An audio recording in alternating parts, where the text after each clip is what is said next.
Saudara Ketua Umum Partai Demokrat Agus Harimurti Yudhoyono atau AHY mengkritisi kebijakan pemerintah yang membuat utang terus naik saat ekonomi menurun. Menurut AHY, seharusnya pemerintah bisa membuat prioritas dalam alokasi anggaran. AHY menambahkan alokasi untuk pendidikan, kesehatan, dan peningkatan kesejahteraan harusnya diprioritaskan. Bahkan AHY menyebut perekonomian tumbuh rendah di bawah 7%, tidak sesuai janji Presiden Joko Widodo. Sebetulnya yang saya soroti adalah lebih kepada bagaimana menentukan prioritas, termasuk alokasi anggaran yang kurang proporsional. Ketika krisis, harusnya, ini orang lagi sakit. Kalau lagi sakit itu kan disembuhkan dulu, baru melakukan yang lain. Ekonomi kita juga lagi sakit ketika itu, harusnya sembuhkan dulu, baru yang lainnya. Rakyat lagi susah, harusnya itu dulu, baru yang lainnya. Lah ini seperti yang sakit-sakit, ekonomi rakyat juga lagi sulit. Kalau kemudian alokasi anggaran yang makin tipis, fiskal kita yang makin sempit akibat utang kita gede, infrastruktur, proyek, mega proyek yang luar biasa mercusuar, sedangkan alokasi untuk pendidikan dibatasi, alokasi untuk kesehatan makin dibatasi, alokasi untuk meningkatkan kesejahteraan juga dibatasi. 3 elemen utama dari indeks pembangunan manusia tadi harusnya yang diutamakan. Ketika pertumbuhan ekonomi kita stagnan di 5%, bisa dijelaskan.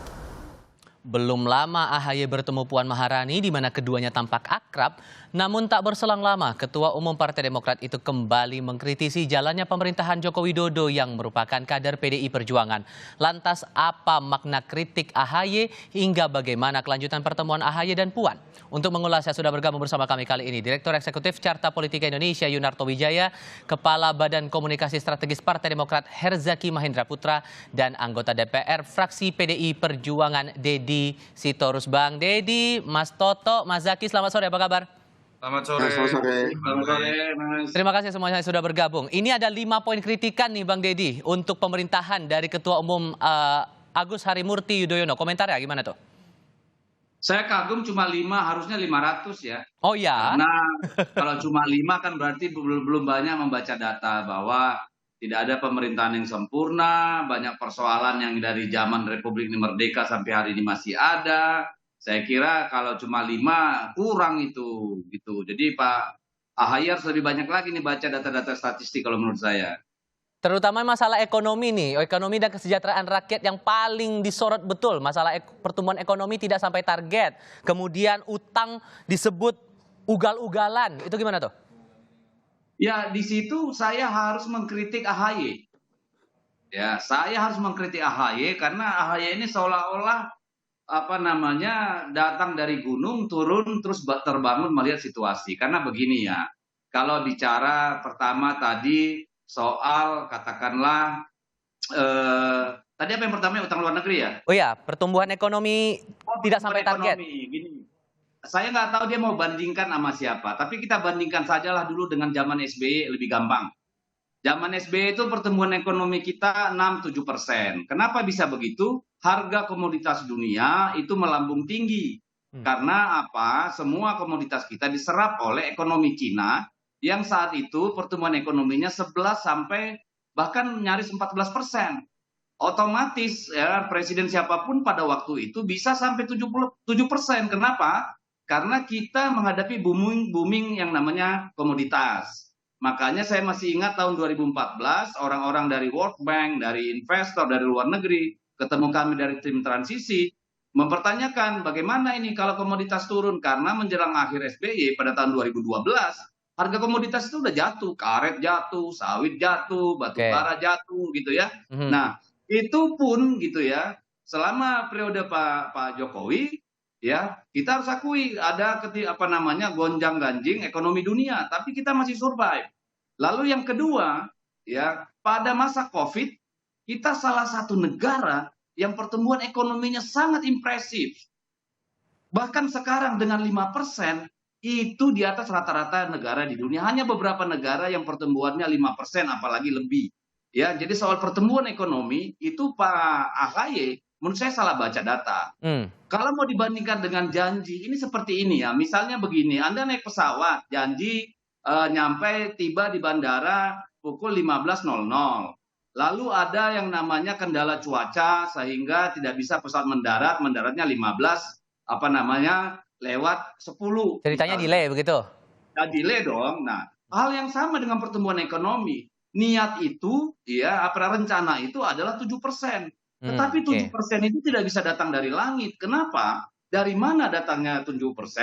Kalau ekspor kita tinggi, besar gitu ya. Lalu komoditas kita besar, kan gitu nih. Beban negara kecil, gitu kan. Ada namanya tidak ada defisit dan seterusnya, daya beli tinggi. Nah, ketika Presiden Jokowi naik 2014, itu harga komoditas sedang jatuh-jatuhnya, Pak. Ya, itu imbas dari apa? 10 tahun Pak SBY menikmati komoditas, tidak membangun ekosistem industri kita, tidak membangun ekosistem yang namanya investasi. Oke, sampai di situ dulu. Saya harus kasih kesempatan ke Mas Zaky untuk berkomentar. Katanya harus baca data lebih banyak dulu nih, Mas Ahaye ini, Mas Zaky. Iya, kalau saya sih saran saya ke Bang Deddy Sitorus, tonton dulu pidatonya gitu, itu satu aja. Kenapa? 5 klaster memang 5 kritik, tapi di dalam itu ada pendalaman lagi, bukan hanya 5 hal, itu 5 klaster, 5 hal utama. Lalu ini adalah pidato pertama menuju 14 Februari. Masih panjang lagi nih perjalanan yang akan kita terus sampaikan data dan faktanya. Mengapa? Karena Mas Ahaye di sini memulai yang namanya kampanye adu gagasan dan konsep, adu ide, ya berdasarkan data dan fakta yang ada, semua terverifikasi. Silakan dicek datanya, bukan data buatan si A atau si B. Di World Bank ada datanya, di BPS ada datanya. Kenapa? Karena kalau kita, mohon maaf, kalau kita semua selalu excuse, ini soalnya ada ini, ada itu, ya lalu apa yang bisa kita jadikan pegangan? Bagaimana kita bisa belajar dan maju?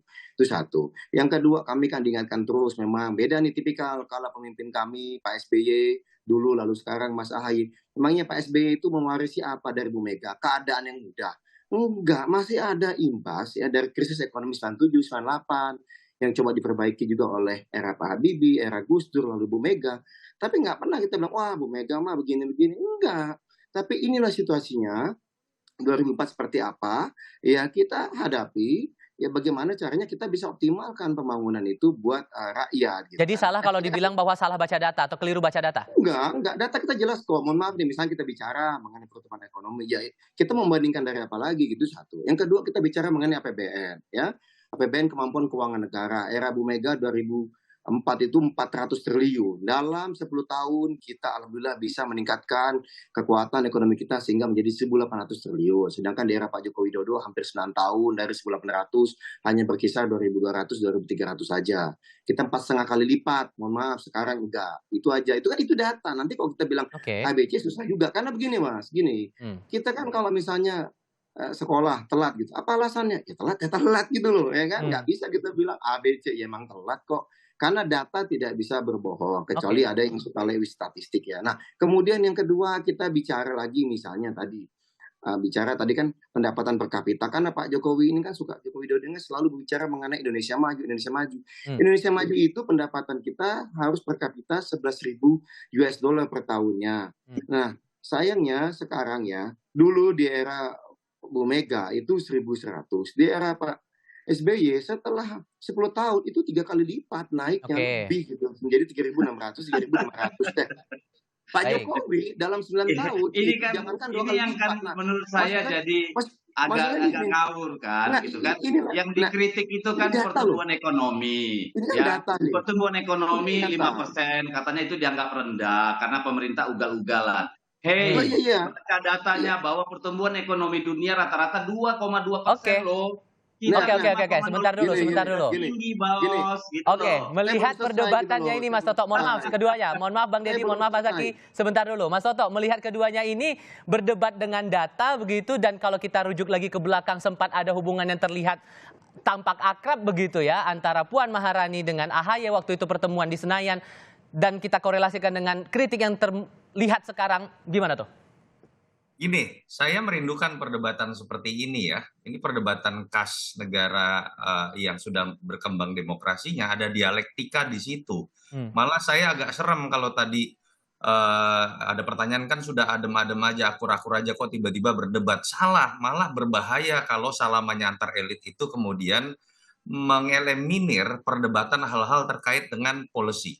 Dan menurut saya kacamatanya memang bisa banyak. Saya nggak bisa kemudian masuk pada sebuah kesimpulan ya. Contoh paling umum lah ketika berbicara mindset pertumbuhan ekonomi, kalau hanya secara kuantitatif betul, pasti Pak SBY akan unggul.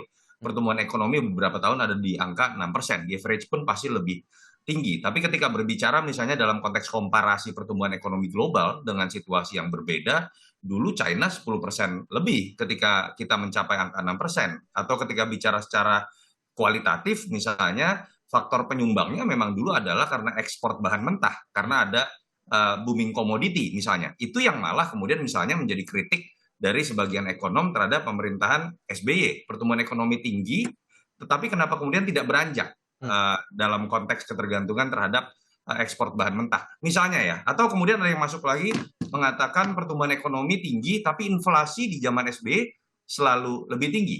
Dalam konteks hutang juga ada berbagai macam kacamata yang bisa diperdebatkan gitu ya. Dan tetapi yang menarik menurut saya adalah ini harus dilakukan dan Demokrat mengambil posisi dengan benar. Bang Deddy Sitorus sebagai PDI Perjuangan, the ruling party juga mengambil posisi yang harus bisa menjelaskan hal tersebut begitu. Jadi andai kata pun kemudian terjadi koalisi, entah di putaran 1, putaran kedua, melanjutkan pertemuan yang misalnya dianggap sangat menyejukkan antara Mas AHY dengan Mbak Puan, tapi tidak dalam arti kemudian semuanya dinihilkan, perdebatan mengenai policy, perdebatan mengenai visi, perdebatan mengenai agenda ke depan, itu tetap harus mereka mengambil posisinya masing-masing. Sehingga andai kata pun terjadi koalisi, ada sebuah dialog di situ, ada titik temu yang kemudian menuju kepada sebuah Indonesia yang lebih maju. Jangan kemudian kalau udah sepakat akan berkoalisi, kong kali kong semuanya saling memuji dan di situ malah tidak ada dialektika.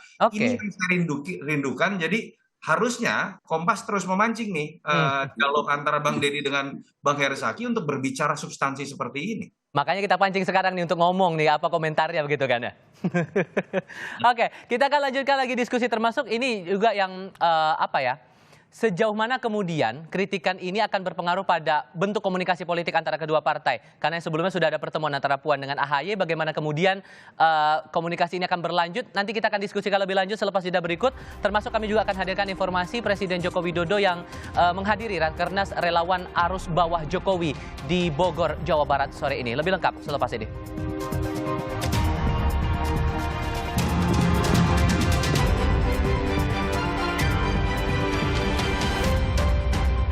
Masih bergabung bersama Kompas Petang dalam diskusi sore ini, Direktur Eksekutif Carta Politika Indonesia Yunarto Wijaya, Kepala Badan Komunikasi Strategis Partai Demokrat Herzaki Mahendra Putra, dan anggota DPR fraksi PDI Perjuangan Deddy Sitorus. Bang Deddy, dengan kritik yang disampaikan tadi, walaupun kemudian Anda membacanya ini kayaknya salah baca data begitu.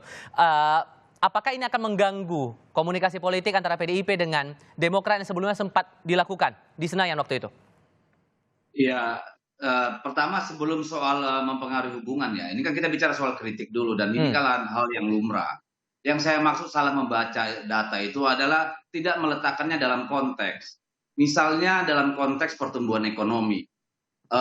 Demokrat tidak menjelaskan bahwa rata-rata pertumbuhan ekonomi dunia itu paling tinggi 2,2%. Kita bisa 5,03%. Artinya di seluruh dunia kita ini termasuk negara yang sangat luar biasa pertumbuhan ekonominya. Itu kan nggak disampaikan konteks itu gitu loh. Itu yang pertama. Yang kedua soal utang luar negeri. Silakan lihat utang luar negeri di sekitar kawasan kita aja. Singapura ya berapa persen dari GDP-nya, berapa persen dari account-nya. Filipina berapa, Thailand berapa. Anda akan terkejut sendiri melihat data itu. Jadi ketika kita mengkritik utang luar negeri, mari kita bicara konteks ya. Misalnya, benar nggak Indonesia ini sudah dalam situasi yang berbahaya utang luar negerinya? Kita bandingkan dengan Singapura, kita bandingkan Malaysia, kita bandingkan Thailand, Filipina, Amerika, Jepang, silakan bandingkan. Baru kita menyampaikan kritik, gitu loh. Kritiknya silakan, tetapi konteksnya jangan hilang gitu ya. Jadi itu menurut saya penting sekali supaya apa? Dialog kita ini antara pihak yang sedang berada dalam kekuasaan dengan yang di luar itu menghasilkan sintesa pemikiran. Lalu yang kedua, ya. walaupun kami mengapresiasi kritiknya, seharusnya sebagai partai yang berada di luar yang menyebutkan misalnya begini ya, soal pertumbuhan ekonomi. Kalau kami nanti memerintah, kami bikin 7%. Caranya bagaimana? Jelaskan dong. Kalau memang itu memang bisa, hari ini juga saya kira diadopsi Pak Jokowi. Ya kalau memang ada cara lain di luar itu untuk mengenjot dari 5% yang sudah salah satu terbaik di dunia itu. Ya. Lalu kedua soal utang luar negeri. Bagaimana caranya supaya tidak? Ini biar dicatat aja pada waktu Pak SBY menjalankan pemerintahan pada tahun 2004. Itu utang luar negerinya hanya 68 miliar dolar. Tetapi ketika beliau turun dari kekuasaan itu 292 miliar dolar loh. Jadi lalu mari kita lihat apakah semua negara ada berhutang. Berapa utang luar negeri pemerintah Amerika Serikat? Berapa Inggris? Berapa Perancis? Berapa Singapura? Jadi kita ini tidak hanya meracuni rakyat. Saya harus kasih kesempatan ke Mas Zaky nih, kan udah mulai ketawa nih, udah mulai ada respon. Gimana tuh, Mas Zaky? Iya, kalau saya tertawa begini ya, kalau tadi bicara letakkan pada konteks gitu ya, mungkin mohon dipahami yang namanya utang luar negeri. Era Pak SBY 2.600 triliun, kemudian utang IMF bisa dilunasi di era Pak SBY, lalu sekarang 7.000 lebih triliun, itu peningkatan sangat signifikan, itu satu. Yang kedua, kita bicara konteks lagi nih, lagi-lagi bicara konteks gitu. Ya, tadi bicara Singapura, Jepang, Amerika. Tolong dicek ya, tolong dicek berapa bunganya, lalu bagaimana dengan kemampuan membayarnya, itu yang mesti dicek. Lalu yang ketiga, berapa proporsi utang itu persentasenya. Jadi memang kalau misalnya Jepang dengan kita, dia utang, tapi utangnya sama luar negeri apa sama dalam negeri, sama warga sendiri atau sama pihak mana, mesti dicek. Lalu berapa bunganya, bunga kita ini gede sekali. Nah ini makanya benar-benar tidak baca data. Saya bisa bilang Anda tidak baca data. Saya jelaskan yang Anda bilang dulu. Mari saya jelaskan, ini saya bandingkan. Utang luar negeri itu harus dibandingkan dengan PDB. Gantian dulu nih, Bang Deddy. Bang Deddy, gantian dulu ya Bang Deddy. Sebentar, kasih kesempatan Mas Zaky dulu, silakan. Mas Zaky. Mas Zaky saya sudah tangkap. Saya mau jelaskan yang dijelaskan Mas Zaky. Kasih kesempatan dulu. Oke. Kalau yang namanya utang luar negeri itu dibandingkan dengan Mas Zaky, silakan. Saya harus kasih kesempatan Mas Zaky dulu. Bang Deddy, tahan dulu. Silakan. Ya, silakan. Iya, utang di PDB itu memang dibandingkan salah satunya itu. Tapi juga tadi bicara konteks, ada namanya negara maju, ada negara levelnya kayak Indonesia. Ada namanya, kita mohon maaf, bunga. Bunga berapa persen, Bang Deddy? Anda jujur aja, Indonesia bunganya berapa persen bunga utang? Dibandingkan dengan bunga utang yang dimiliki Singapura, bunga utang yang diambil oleh Jepang. Ya, berapa? Datanya kasih tahu dong. Datanya berapa menurut Anda? Gitu. Anda tahu nggak bahwa 88% pinjaman luar negeri kita itu dalam rupiah? Anda punya data nggak? Mana? Berapa bunganya kita bayar? Coba sebutkan. Ayo, mari bunga sebutkan. Yang kita bayar 400 triliun, Bang Dodi. Bang Dodi, 400 triliun. 400 triliun itu sebanding dengan kalau kita ngasih beasiswa ke anak-anak sampai kuliah, itu bisa berapa juta mahasiswa yang tidak akan putus sekolah. Lalu yang kedua, bisa 8 juta UMKM. Ekonomi kita nggak akan rusak kayak gini gitu. Kalau misalnya uangnya tidak dipakai bayar bunga utang. 400 triliun bunga utangnya, belum pokoknya. Itu udah mau setengah sendiri dari APBN kita gitu loh. Itu kalau kita bicara konteks dan data. Makanya kenapa di pidato Mas Ahaye juga dijelaskan bunga utang 400 triliun itu sebanding dengan 2 juta orang yang bisa sekolah sampai kita kuliahkan sampai lulus, kemudian dari SD. Kemudian yang kedua, ya, yang kedua tadi itu sebanding dengan ada masing-masing UMKM ada bantuan 50 juta, bisa 8 juta UMKM. Kalau itu bisa kita berikan, ekonomi kita nggak akan kayak gini, nggak akan mandek. Utangnya meroket, tapi pertumbuhan ekonominya mandek. Ya gimana? Ya? Mas Toto, gitu bantu untuk menengahi ini. Jadi konteksnya Anda sudah dapat tidak, dan kemana arah diskusi ini yang terlihat sejauh ini, Mas Toto? Sebelum Mas Toto. Saya mau jelaskan dulu. Dikit dulu Bang Deddy, dikit ya. Sedikit ya, 30 second saja. Setelah itu saya kasih ke Mas Toto. Katanya kan ini ekonomi buruk. Dia lupa bahwa pertumbuhan ekonomi kita tertinggi di dunia. Salah satu tertinggi di dunia. 5,03%. Rata-rata dunia 2%. Jadi kalau dibilang ekonomi buruk itu ngaco. Itu pikirannya. Itu pertama. Mandek, kenapa? Pengangguran banyak. Udah ngomong. Bentar dong. Pengangguran. Bentar dong. Ya udah, lalu kita bandingkan negara maju dengan negara katakan negara seperti kita ya yang sebanding. Kalau negara maju, ambil contoh nih ya, dibandingkan dengan PDB-nya. Kalau Amerika Serikat itu 103% dari PDB. Perancis 118% dari PDB. Jerman 72% dan Cina hampir 66%. India mendekati 90% PDB. Sekarang negara yang setara dengan Indonesia. Oke. Katakan saja negara ASEAN. Ini sudah ada data. Malaysia 66% dari PDB. Singapura 131% dari PDB. Filipina 54,8% dari PDB. Thailand 50%. Oke, ini datanya sudah dibongkar semuanya. Kita sudah tidak punya waktu lagi. Mas Toto. Gitu loh. Oke, Mas Toto. Mas Toto. Kalau bicara Anda soal tahu bunga konsep utang, kemampuan membayar? sekarang kita tanya. Bang berapa Deddy, sih bunga utang per Mas Zaki, tahun? mohon maaf. Kita harus gantian. Oke, Ya, Mas Toto, mohon maaf. Silakan Mas Ya. Toto. Dua-duanya bisa dibenarkan ya. Kalau kita bicara konteks selalu ada kutub misalnya. Kalau bicara pertumbuhan ekonomi deh, terkait dengan apa yang dibahaskan zaman Jokowi atau zaman SBY. Tadi saya sudah katakan secara kuantitatif pasti SBY akan menang misalnya. Tetapi ketika bicara masuk dalam pendalaman kuantitatif, bagaimana daya beli masyarakat, konteks penanganan inflasi, Pak Jokowi jauh lebih baik. Misalnya average-nya sampai 8 tahun itu 3,6%. Pak SBY 7,11%, termasuk ketika misalnya bicara penanganan inflasi pada masa terjadinya kenaikan BBM. Oke. Tapi memang ada konteks masing-masing lah menjelaskan ya. Betul bahwa ketika bicara pencapaian angka-angka, pasti SBY akan jauh lebih baik. Nah, yang coba dijelaskan oleh Bang Deddy kan konteksnya dalam konteks yang lain ya. Konteks Bang Herzaki betul, pendalaman misalnya ketika berbicara komposisi hutang luar negeri dengan hutang terhadap warganya sendiri misalnya, atau bunga hutang misalnya, ya memang cenderung akan lebih tinggi sekarang. Tapi Bang Deddy juga misalnya dalam konteks perbandingan berbicara konteks lain. Anda mengatakan pertumbuhan ekonomi mandek 5%, bandingkan dong dengan kondisi global, misalnya ketika berbicara mengenai pertumbuhan ekonomi dalam situasi semua negara menghadapi pandemi, kita masih jauh lebih baik. Jadi tidak bisa dikatakan mandek. Atau misalnya hutang luar negeri mengalami kenaikan besar, terutama misalnya setelah pandemi. Betul juga bahwa hampir semua negara di dunia, termasuk kawasan Asia Tenggara, mengalami kenaikan besar, termasuk rasio terhadap PDB-nya, hampir semua negara di Asia Tenggara sekarang di atas 40%. Indonesia kalau saya tidak salah di angka 39% lebih ya di tahun 2022. Apapun itu, kacamatanya dua-duanya betul. Ini yang menurut saya harusnya dilakukan oleh partai-partai, bukan sekedar berbicara ketua umumnya kapan ketemu, kapan salamannya, dan kita akan baik-baik saja semuanya adem. Buat saya itu menakutkan. Oke. Itulah yang dimaksud dengan oligarki dalam konteks politik. Ketika ketua umumnya bersalam-salaman, berbaik-baikan, perdebatan mengenai hal-hal yang terkait dengan masyarakat menjadi tidak terjadi. Saya sangat menikmati sekali dan nggak pernah nih melihat perdebatan seperti tadi lagi antara Bang Deddy dan Bang Herzaki. Jadi saya berharap andai kata pun terjadi koalisi, di dalam ini tetap berantem seperti ini loh gitu. Dinamika, dialektika. Bukan Adu gagasan ini yang kita rindukan dan tidak salah dengan perspektif keduanya. Menurut saya orang Batak aja Bang Deddy. Oke. Keras. Tapi saya melihat ini adalah cara untuk kemudian mempertahankan argumentasi untuk dimengerti oleh masyarakat ya, mengenai tantangan masing-masing rezim. Tergantung gimana cara melihat data-data itu. Oke, terima kasih Mas Zaki, terima kasih Bang Deddy, terima kasih Mas Toto sudah berbagi perspektif bersama kami hari ini. Sehat selalu ya. Terima kasih Bang Deddy. Kita jumpa lagi di diskusi berikutnya.